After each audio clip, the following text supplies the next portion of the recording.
Yo, what is going on, team? Welcome back to the channel. Get your boy Semperf11. Yo, we back with another reaction video. I'm about to look at this shit by Rock Paper Shotgun. So 20 Essential Armored Core 6 Fires of Rubicon tips and tricks for beginners. Cause you know I'm a beginner, man.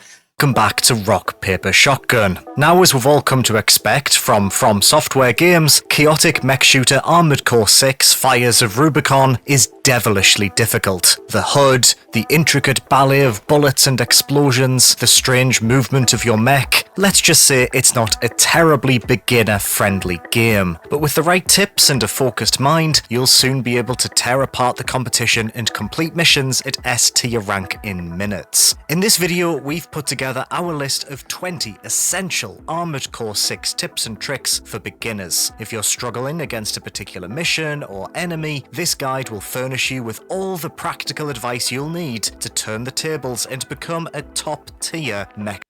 We're about to get to tips, ladies and gentlemen. Let's go. Hunter. Before you know it, you'll be able to get all of the Rubicon you desire without having to ask your dad to buy you a can from a big Sainsbury's or a random fish and chip shop. That's a UK specific joke that I don't think was worth putting in. Some UK stuff right there. Minus the bad can of pop joke, was originally written by Ollie Toms for the Rock Paper Shotgun website. For more of his guides, make sure to check out the link in the description below. With all that out of the way, let's get started. 20 Essential Armored Core 6 tips for beginners. For any new Armored Core 6 player to bypass is to start thinking about your mech as having full three-dimensional movement. If you find yourself spending most of your time on the ground, then for your next mission, make a concerted effort to spend as much time as possible in the air. If you treat the ground as your home, then you'll be far more vulnerable. Explosions will hit you much more easily, and half of your sphere of movement will be blocked off by the ground. Wow, so we gotta stay up in the air when we fighting, bro. Y'all hear that shit? This dude said it, man. Making it much harder to dodge dangerous attacks. Take to the air and stay there, and you'll find it much easier to complete your missions. Spend some time in the AC test arena just flying around, and spend as much time as possible in the air. Get used to the 3 dimensions of movement and dodging. You'll need it later. If you're playing on a controller, then one of the first things you should do is go into the settings menu and increase your camera movement speed, allowing you to turn the camera more quickly. You already know. Default setting, the camera can about that controller life. Sluggish. I felt immediately more in control of my surroundings and my missions once I... That's what I'm gonna be on, man. I'm gonna probably be playing this shit on controller. Upped the camera speed a little bit, because I was able to whip around and deal with threats more efficiently. Okay. So that tip 2 is camera speed. The camera speed is clutch, especially if you're using a controller. Into the first chapter, you'll be introduced to a new type of Armored Core part, the shield. Deploying a shield will block the majority of we get a shield damage, both to your health and stagger meter, and its effect is heightened for the first moment of the block, which means if you time it right, you can weather amazing amounts of damage with barely a scratch. You may not find any reason to check out the shields at first, but once you get into chapter 2, it can help make some fights a lot easier if you start to block anything that you can't dodge. At first, the HUD for Armored Core 6 may seem overwhelming, but it actually does a remarkable job of... This HUD does look overwhelming. Y'all explain to me what the hell this stuff I'm looking at. Appreciate you on the last reaction video I did. I really appreciate that. Conveying information. Because that shit looks confusing as fuck to me. But I understand now. At a glance, particularly around the targeting reticle. At the top of the reticle, you'll see the target's health, and above that, their ACS gauge, which is basically their stagger meter. To the lower left and right, you'll see the current ammo and status of your 4 weapons, whether they're reloading, overheated, and so on. When targeting an enemy, you'll also see your missile lock readiness and targeting tracking reticule. That's a lot, huh, guys? It's a lot. But we're gonna get it. If the target tracking reticle is red, this means your shots will automatically track and hit the target. How quickly and at what distance the reticle turns red depends on your mech's FCS. One of the inner FCS, what's that? You can customize in the assembly. Hold on. FCS. Part info. 2nd generation FCS developed by Furlong Dynamics. This model was developed just as Furlong transitioned to specialization in missiles and improves on the first gen specs while retaining its balanced performance. Screen. Now, this is a lot of information to pass, especially when you're avoiding a torrent of enemy missiles, but understanding this UI is essential to your success. Keep an eye on it, learn it, it might just save your life.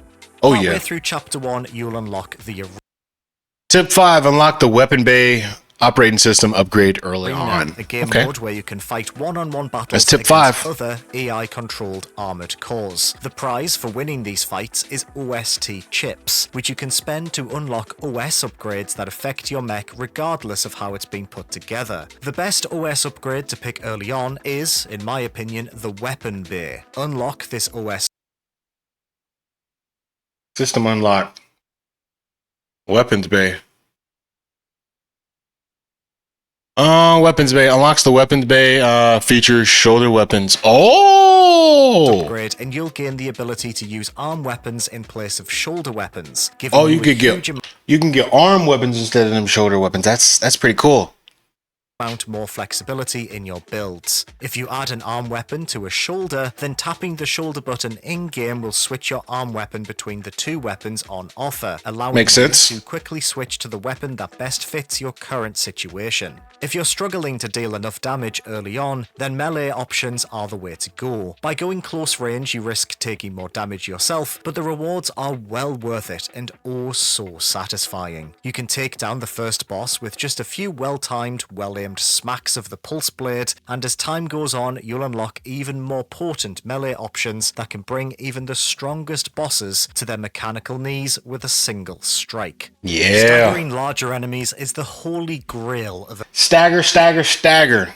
You deal with any type of weapon will increase an enemy target's ACS gauge, the stagger meter, but explosives are by far the best weapons in Armored Core 6 for staggering enemies quickly. Okay. If you're struggling to defeat an armored tetrapod or a powerful boss, focus on explosives like grenade launchers and missiles to stagger them before attacking with your strongest damage-dealing weapon. While staggered, enemies take vastly increased damage, so the most efficient way of winning a fight against a dangerous enemy is to stagger them as possible. It's just like Elden Ring, man. As much damage as you can before you get the best advantage. You get the best advantage when you be staggering motherfuckers, bro. If an enemy is unaware of you, a pop-up around the targeting HUD will let you know that you can deliver a surprise attack upon it with your first hit. I didn't know. How you gonna have a big old mechanical mech and you get to sneak around? You don't make no noise? That's cool. I wouldn't have thought we had like a little sneaking ability. Surprise attacks deal much greater impact, damage than regular attacks, so it's a great opportunity to hit them with a strong explosive to stagger them before going in for the kill. It's possible even to destroy dangerous heavy tetrapod MTs in this way before they've even landed an attack on you. Damn. It's not very clear, but you can in fact manually reload any weapon which uses a reload mechanism. This obviously doesn't apply to all weapons, for example one-shot weapons, missiles, or weapons that you got them tetrapod legs. Those are the legs I really want to use. Of course, I want the big tracks, the big tank legs, but nah, I want those tetrapod legs because you could hover like indefinitely apparently. Load rather than reload, and like he said in the beginning, with tip number 1, man, you gotta hover. Gotta stay off the ground. Using a regular assault rifle, machine gun, or any other magazine-based ammo spitter, then manually reloading between fights is a very good idea. To reload using an Xbox controller, hold Y before pressing the fire button for the weapon. Xbox gang. You wish to reload. On PlayStation, hold triangle. On keyboard, press F. A huge part of success in Armored Core 6 involves adjusting your mech to suit the dangers you face in each mission. If you stick to just one design across all missions, you're likely not to get far at all. Anytime you run into issues with a mission, ask yourself the following questions. What kinds of attacks are damaging me most? Would extra speed or blocking capabilities help me survive longer? Should I focus more on dealing health damage or stagger damage? Am I running out of energy too quickly? Can I build a mech that stays out of the enemy's effective range? Don't be afraid to use the money you've earned buying extra parts. Man, all this dude is saying, bro, just use whatever the hell you want. If something ain't working out, Run some more missions back, get some more fucking money, switch your fucking parts out. From the shop. All right, that's enough. I don't need to hear this dude talk about that tip anymore. All right, tip 11. Let's see what this shit is. Damage types. So use a combination of damage types. All right. Bullets Let's see why. Force attacks that deal physical damage, and they inflict a balance between health and impact damage. Explosive attacks deal very high impact damage, so they're brilliant at staggering enemies. Once they're staggered, energy weapons are your best bet, because while they deal... So after you stagger them with your fucking explosions, you hit them with energy weapons. I'm gonna remember that. We taking notes right now. We taking mental notes. The health damage is the best of the bunch. When you're affixing weapons to your mech, look at the little icons denoting the weapon type. Kinetic weapons have a bullet icon. Oh, that's a small detail right there. Okay. Missile icon, and energy weapons have a beam icon. While Armored Core 6 is a very different type. Learn each boss's attack and weak spots. Souls-likes that From Software are best known for, some of the same strategies apply. For example, pay close attention to a boss's attack patterns so that you may learn to counter them. Use that 3-dimensional movement we talked about and find ways to dodge the most dangerous attacks. When it's your turn to attack, have a think about where the boss's weak spot is likely to be. Some bosses are nearly impossible to defeat if you engage them from the wrong angle. I'm just gonna Google it. Because they're so heavily armored, but find their weak spot and hammer it with everything you've got, and its health will drop like an anvil. Bingo! Into the prologue mission, assault boosts while in combat. That's tip number 13. How to assault boost to cross great distances quickly. Let's use the assault boost if you need to get some height on a big bossy boss. Yeah. All right, let's continue on. Tip 14: scan liberal. What? Reveal hidden areas. The Core 6 are surprisingly large and intricate, and particularly in later chapters, there are often several hidden areas where you can find data logs, part containers, we got special hidden areas and shit. Enemies. Scanning is a very good and easily overlooked tool in your arsenal, which not only allows you to see enemies for a short while through walls, but also can give away these hidden locations. Tip 15: don't neglect body parts. And to forget that you can also customize your mech's head, core, arms, legs, generator, thrusters, FCS, that's your targeting system, and core expansions to create vastly FCS stands for the targeting system. Different and unique mechs. I gotta remember that. If you feel like your mech needs an upgrade, don't just look at your weapons. Consider spending some money on new boosters or a new generator at the shop. It may not be as exciting as a shiny new minigun or grenade launcher, but new body parts can make just as much of a difference. And they look cool, so why not? Tip 16 is gonna be my favorite tip. That's gonna be tip number 1 for me, is try out them different legs. Different legs bring different possibilities, ladies and gentlemen. For the widest variety of playstyles. There are 4 types of legs to choose from, and multiple of each type. We have bipedal, joint, very high jump height, tetrapod, tank, extremely strong and highest load limit, but very low mobility.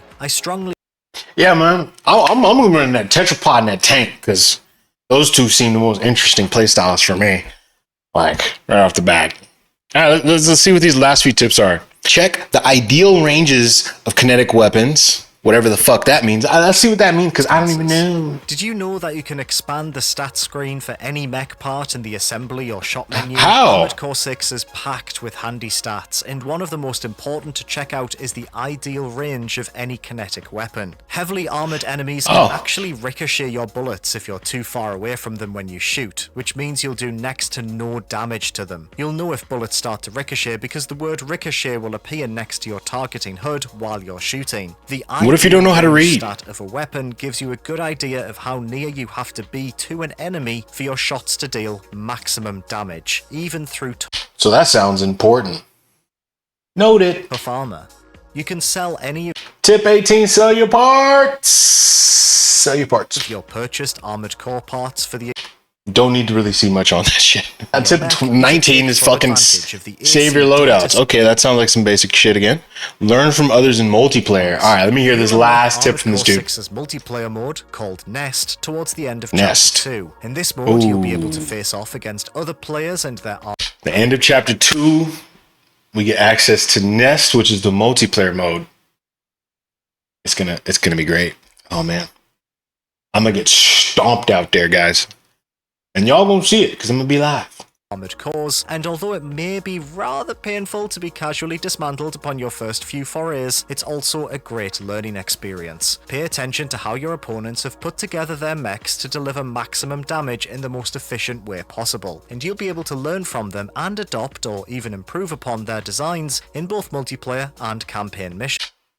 Rock, paper, shotgun. Hey, appreciate you, bro. I'm gonna drop my like off on this shit. Yeah, that's dope. That's it right there, guys. Shoot, but hey, appreciate y'all watching this reaction video to Rock, Paper, Shotgun. Hit the like button, hit the dislike button. Let me know in the comments what you did not like if you're hitting the dislike button, because I want to know. I might care enough to fix it. Y'all have a good one, team. Peace.